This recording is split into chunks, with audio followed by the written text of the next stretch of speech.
The price of color. Hi everyone, my name is Rémi Boudreau. I'm a licensed painter, color consultant, and owner of Expressions Painting.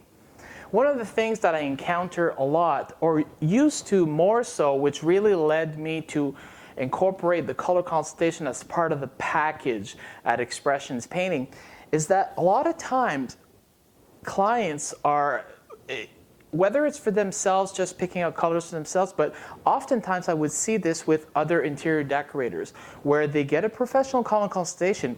Perfect, that's excellent. The only small problem is that depending on the colors you choose, it can have a big impact on the price. It's potentially I should say.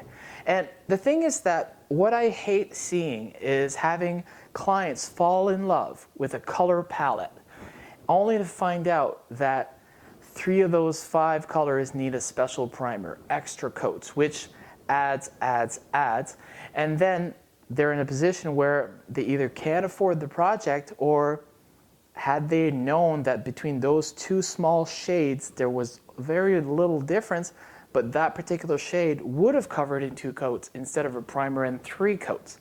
So that's one of the advantages that I can bring to the table, having had my experience in both the painting and the color consultation. Now, I'm certainly not saying this it means that you can't have an interior decorator or anyone choose colors who doesn't know both. In fact, there's very little people who know both. What I'm saying, however, is that most people who do color consultations will have a good idea whether a color should need extra coats or not, or a special primer or not, and usually that information is even found on the swatch itself. So by being aware that a specific color may result in a higher price, which basically means to say it requires more coats. If standard pricing in painting is typically for 2 coats, if it needs a primer and 3 coats, we're looking at 4 applications in total.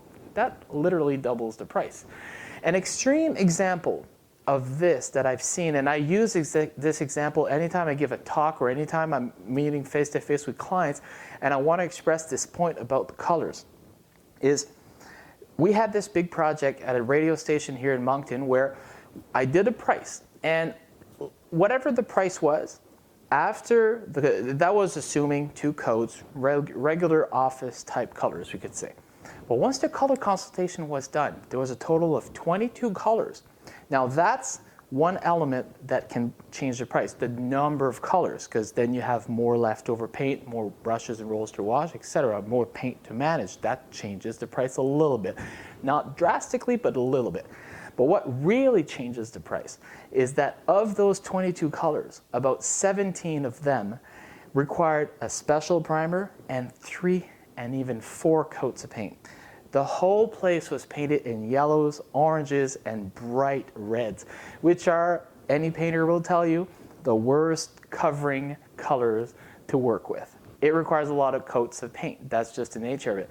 Well, without saying too much about the end price, it literally tripled the price of that project. So imagine their face, right? They did not expect that. Long story short, in this case, we were able to work it out so that we ended up doing some kind of an exchange, and everybody was very happy. In fact, the employees were really happy because every office, each and every single wall was a different color, which would be another element that would add to the cost, because then you have special cut lines to do at every corner of a room. So I'm not saying this to discourage anyone to go wild or crazy with colors. I love it. Just be aware to involve perhaps your painter and the decorator to maybe talk to see if a color palette would change the price, and if so, by how much. That way, you'll avoid falling in love with a color palette only to find out that it's not within your reach. Hopefully this helps you. I'm here to help you leverage the power of color to bring positive change in your life. So if you are ready to change your colors, I will help you change your life. Thanks for watching, and I will see you next week.